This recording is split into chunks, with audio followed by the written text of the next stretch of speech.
Today, we're reading Draw Me Close to You by Kosem Oseni and illustrated by Diana Torres.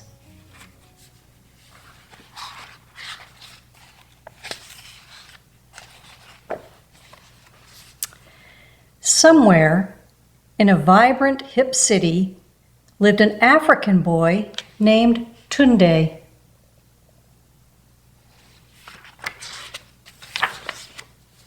Along with his hard-working papa, Dele.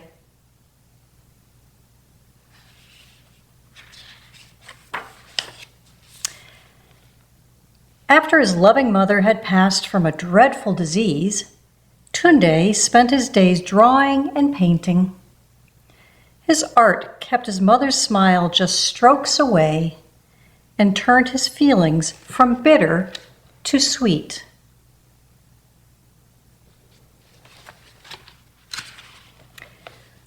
One morning, as Papa was packing Tunde's lunch bag with some puff puffs, peanuts, and baobab juice, he noticed on his son's report card that Tunde was flunking math. "Tunde, if you do not do your homework, your grades will suffer," Papa said.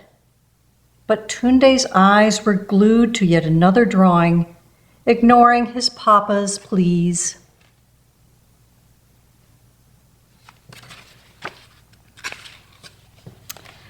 And so his papa, filled with rage, seized Tunde's crayons and threw all his drawings away. "Tunde, you need to pay attention and listen. No more artwork until your grades are back up. I wish you paid attention and listened to me like Mom did." The boy picked up his backpack and ran out of the apartment in tears. "You may be crying now, but will thank me later when you grow up to be a doctor or an engineer," Papa murmured.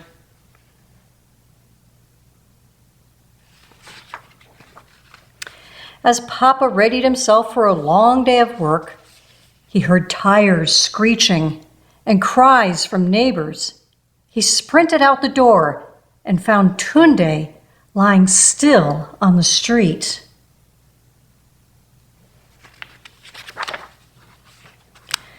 Papa was stunned at the sight of his wounded son.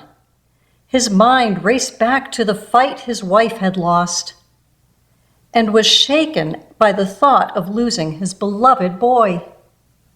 He could hear his wife's voice saying, "Soften your hard heart for our son's sake." He fell to his knees and nursed his baby until the ambulance came and took them both away.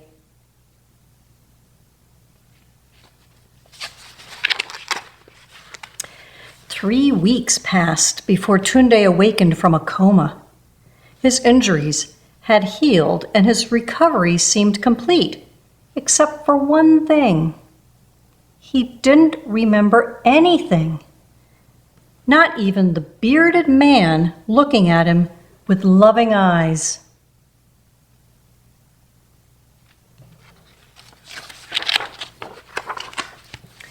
As the days went by and his memory loss remained, Tunde behaved in peculiar ways. He didn't pick up any brushes or pencils. He didn't draw on the floor or do any more backflips on the couch. But he was acing all of his tests in subjects like math and even computer science. He did all his homework and house chores and even traded watching TV for reading books.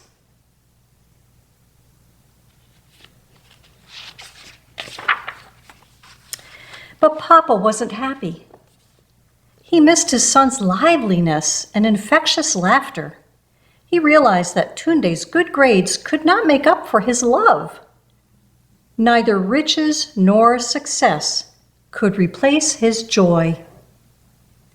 And so Papa spent months searching for a miracle treatment. They visited doctors, priests, imams, and even shamans. He took Tunde to his favorite park, museum, and arcade, but nothing seemed to give the boy back his spark. Oh, goodness. One night, as Papa felt hopeless, he noticed a pencil lying on his crowded desk. This had been a gift from Tunde from a long time ago, with a special message written on it. When you feel alone, draw me close to you.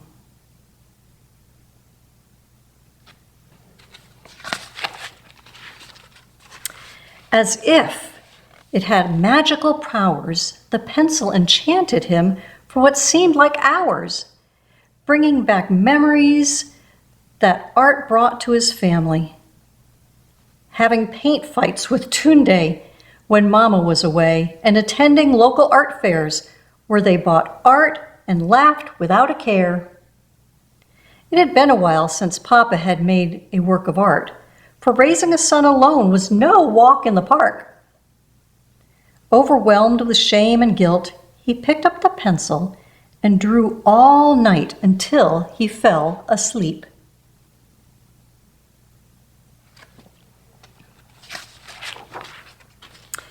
The next morning, as they were having breakfast, Papa brought along with him the artwork he made and showed it to Tunde, saying, "I followed your advice." The boy peeked at the picture, not hoping for much, but was flooded with memories.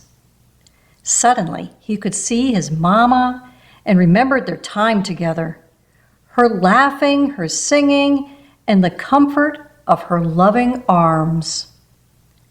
The boy whispered, "Mama," as he pointed at the artwork, then looked at his father with confusion and wonder.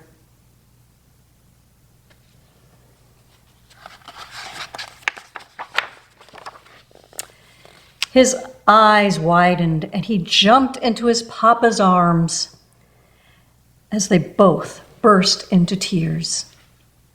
"No matter your heart's desire, I'll always lend you an ear," said his papa, to which Tunde replied, "My heart is full, Papa.